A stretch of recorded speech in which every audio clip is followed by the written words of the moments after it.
G'day guys and welcome. My name's Michael and I am the Dead Aussie Gamer, here to share with you my tips, tricks, ideas and strategies for playing and running tabletop role-playing games. Today's video we're going to be talking about handling intensity at your table. Now, as always, when we GM, we like to tell a good story. And sometimes that's all about trying to invoke emotions from our players. Whether it's a really happy scene that celebrates a glorious victory, or a terrifying and horrible scene that puts a chill in our players' bones. Mwahaha. Whatever it is, the level of intensity can actually not only impact how well those scenes go, but can also act as a double-edged sword and careen out of control. There are a lot of ways to handle very intense scenes at your role-playing game, and there are some things that I want to discuss, as well as stories I want to share to kind of help guide how we handle intensities in our role-playing game. So, first and foremost, I think one thing that doesn't get looked at very often when we look at how to handle intensity is the favored outcome.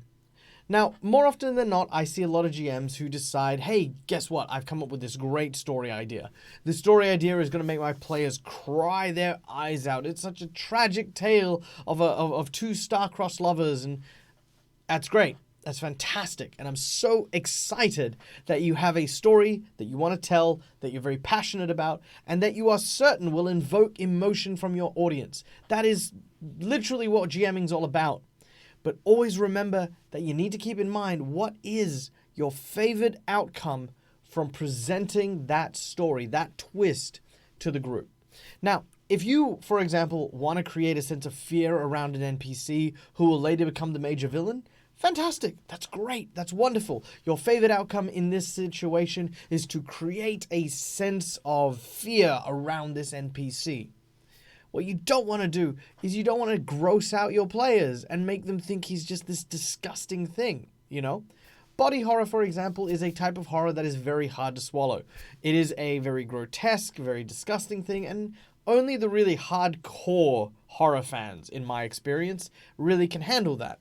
So if I wanted to make something horrifying, sure, I could make a grotesque, bulbous, horrifying, and putrid NPC, and I would still technically be making something that is vile and evil, but it wouldn't achieve my favorite outcome. It wouldn't establish fear. It would, invoke revulsion. So, understanding how intense you need to be for what you want needs to start with your favorite outcome. What do you want your players to feel? The second thing you want to look at is your player investment. Now, intensity is a scale, right? I have an intensity level that I have when I am GMing children. I have an intensity level when I'm just having a casual game and maybe a little bit too much improv, when I'm in one of those games. I have an intensity level when I've prepped a really hardcore adventure and worked hard for weeks at an end to prepare for this game. And of course, I have a higher level of intensity when I'm really just trying to cut into my experimental side of role-playing. When I'm GMing the games that I really want people to kind of feel a part of. Different levels of intensity for what I need. Now, one thing that always measures up is the relation between your level of intensity and the player investment. The player who is not that invested is going to be harder to get involved into a scene that has intensity. You often need to be more intense in order to drag them in. The reverse is true as well. If a player is incredibly invested, if the player is really bought into what is happening, lower your intensity rating. What you don't want to do is you don't want to have a collision of a very invested player suddenly getting a very emotional whammy from a super intense moment. What this ends up doing is it creates a double-edged sword. While it does, of course, invoke strong emotions and get that kind of vibe you really want to be chasing, it can work against you. Because at the end of the day, most players don't show up to tables to feel terrible feelings and to feel as though the world is coming to an end. They're there to have fun. They're there to feel a sense of adventure and wonderment and joy. So, obviously those moments need to be dialed down so that they can still feel those emotions, but not necessarily as intense as they can be. A great story I have for this actually is I had a character in one of my horror games who was a paladin who wanted to protect children. Now he was incredibly invested in this story, in protecting children, looking after them. He did that pretty much constantly and everywhere he went. I had a portion in this game, and it was a pre-written game, so it wasn't something I made to specifically target him, in which a small child was buried alive. Now, there's lots of things that happened in this scenario, but long story short, the group was pretty much under the impression that this person, or this young child, has been dead for about a week, when in fact he was cursed into a sleeping sickness and buried alive. The gravedigger basically told them, hey, I want you to take this oil and anoint him. I think he might come back as an undead because of these ritualistic things that were occurring. So they dug up the body, and sure enough, the little boy sat up. And before the little boy could do anything, say anything, the paladin lay down his holy smite and cleaved him in the head. And then I informed him that, yes, you did. And, yeah, that was... You do not see necrotic blood. You see fresh blood. He goes, I check his pulse. He had one. Yeah, sure. But he's quite warm, in fact. Not indicative of a cold dead body at all.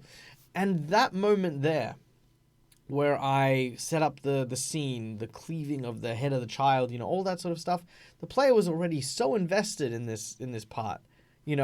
I got the emotion that I wanted. But from that moment on, that character basically became suicidal. He did not want to do anything. He was filled with this constant melancholy, and it was hard. He couldn't participate in the game like he wanted to, and actually retired the character because of that scene. So that is an example of too much intensity for player investment. Instead, what I should have done at that scene is I should have either given them more clues. I should have definitely had the maybe even a moment where that scene broke, which actually goes into my next point. But nonetheless, I should definitely have toned it down for that moment. The third and final point that we want to be keeping in mind as we deal with intense scenes is that we need to know and understand when to push and when to break. For example, in that scene with the paladin, I should have broken. When he said I swing to attack and I smite it, I should have stopped and gone, okay, having the paladin who's out to protect children kill a child may not necessarily be great. That might be an awful thing, and I don't want to do it because they'll feel bad. It won't really be a good thing. So as he goes to swing it, everyone can make a perception check. Somebody notices, somebody stops him. That's a good breaking point in how to break. Pushing is something along the lines of somebody else having attacked the child, someone who wasn't invested. So as they swing, the paladin goes to try and say something and doesn't in time. The child still dies. The paladin is not responsible, but one of the other players who is less invested, ergo the intensity is appropriate. There's then this conflict that arises to push for that. So yes, I can't believe you did this. Well, that's okay. What if we go resurrect the child? Back and forth. You create that moment where something bad has happened, everyone's got the feels, but they can then continue on with the adventure. They can then grow and still expand and continue without necessarily having terrible and horrible feelings. So, pushing, great, but know when. And always, always, always be willing to break it. Now, the story I want to share is a very low point for me, because for me, I was quite a new GM. I mean, I always say I'm quite a new GM, but I'd been GMing at the time for maybe 3 years, give or take, and it was a pirate adventure. Now, I learnt how to be very patient, and my work at the youth center with a lot of kids was mostly responsible for that. But at the time, I was not patient. I was actually very easy to frustrate. I was very arrogant. I'm still arrogant, but I was more so. And this one player just would not get off my back about having an animal companion. Now, at the time, I had a very limited understanding of the game and how it worked, and basically this guy wasn't a druid, and he wanted to use an animal companion so that he could constantly flank with his rogue, and I was just like, no, just... I'm not just giving you this animal to be a mechanic just for the sake of it. And he kept bugging me about it over and over and over and over and over again. And eventually, I got so sick of it that upon reading the adventure that we were on, I found the companion he wanted, which was, of course, a pirate parrot. This parrot belonged to a dead pirate and was available, and there was actually rules in the adventure to turn this parrot into an animal companion. But I didn't want him to have it. So I failed part 1, my favorite outcome. My favorite outcome wasn't anything. In fact, all I wanted to do was punish this person for annoying me, which was terrible. And I will likely make a video on why it's a bad idea to punish players when you are a GM. The second thing I did was I built and established a strong connection with this parrot and built the player investment. So they found this parrot and they talked to it. They learned lots of stuff about it. They found out its name. They found out it could talk.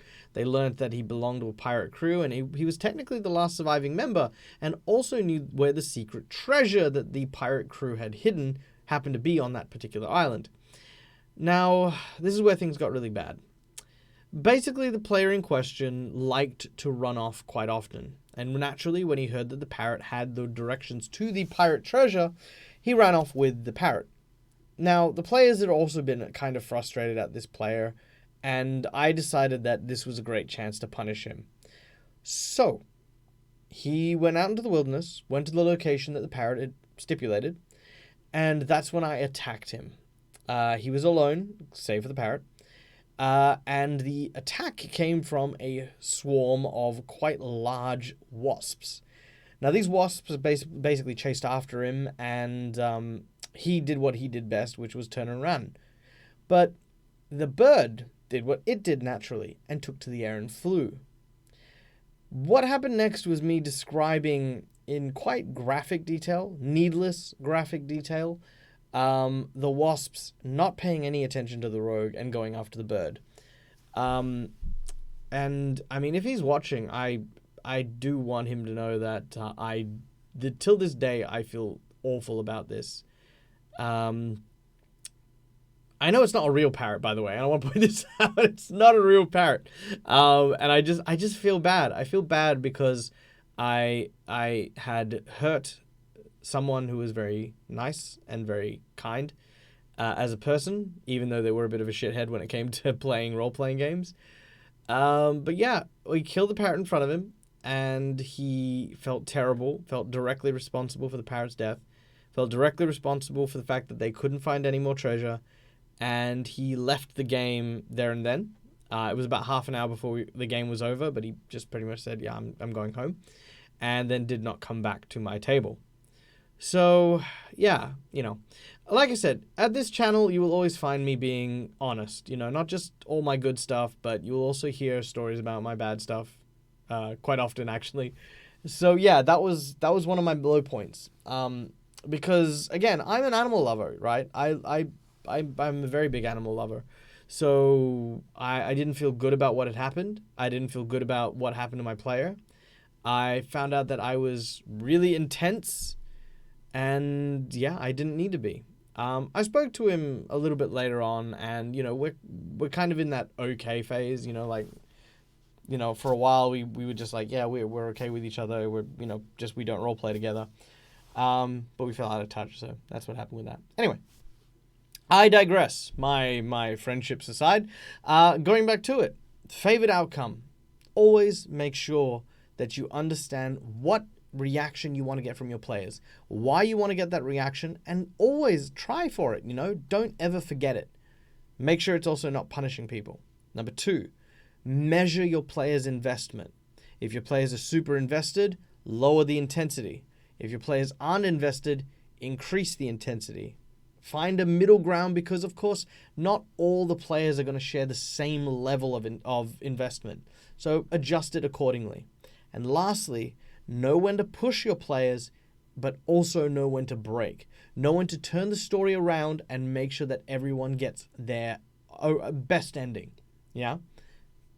So, yeah, that's what I've got to say. Thank you so much for paying attention and listening to me today. I greatly appreciate it. Sorry, I don't know, I feel like I bummed myself out. You know what? Before I leave, no, I'm not going to end like that. I'm going to tell you guys a good story of a great moment of intensity. This is a good story.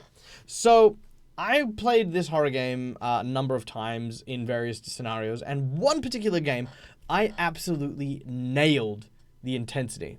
So my favorite outcome in this scenario was that they were going and exploring this church. It was an abandoned church where an alchemist had set up shop. The favorite outcome was that they did not go into the church, because if they had, they technically would have discovered the alchemist and his lab before I revealed the foreshadowing of the alchemist, the lab, and his involvement. Because they were looking for something that was responsible for a whole bunch of calamities and blah, blah, blah, blah, blah. Anyway, the first place they searched just happened to be the correct place. So favorite outcome, they turn away. Player investment. Now, the player who came up with the idea to go to search the church was so invested in searching it. They could tell more or less from my face, this is it. This is the answer. This is what we're going to be doing. So what I did was I went and I pulled out the Silent Hill soundtrack. And as soon as they walked into the place, I started putting on the creepiest, nail-bitingest, rust-scratchingest music. And pretty much from that point on, I started describing things in a softer tone. As you open the door, you hear the sound of the door screaming against its rusty hinges.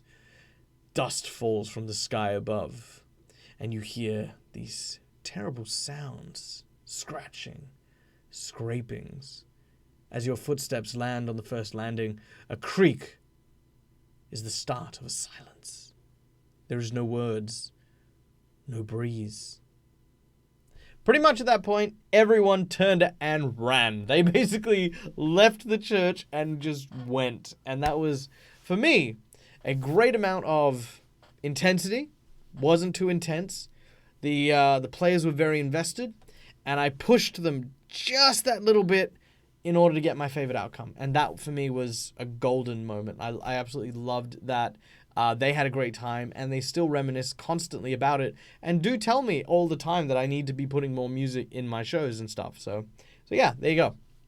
Handling intensity the right way. Thank you guys for joining us. I hope you guys enjoyed this video. If you did and learned something, please hit that like button, hit that subscribe button, leave a comment and let me know what scenes that you've had at your tables that have been rather intensive.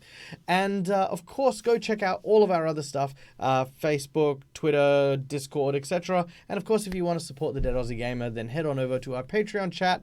Heads up, we are looking for more players for our Monday/Sunday Patreon game. This is basically a, what are we playing? Tyrant's Grasp. The Tyrant's Grasp First Edition Pathfinder game. So if you're interested in doing that, $40 a month, 4 games, $10 a game, not bad. Yeah, so go check that out. And of course, guys, till next time, as always, from me to you, game hard or die trying. Bye!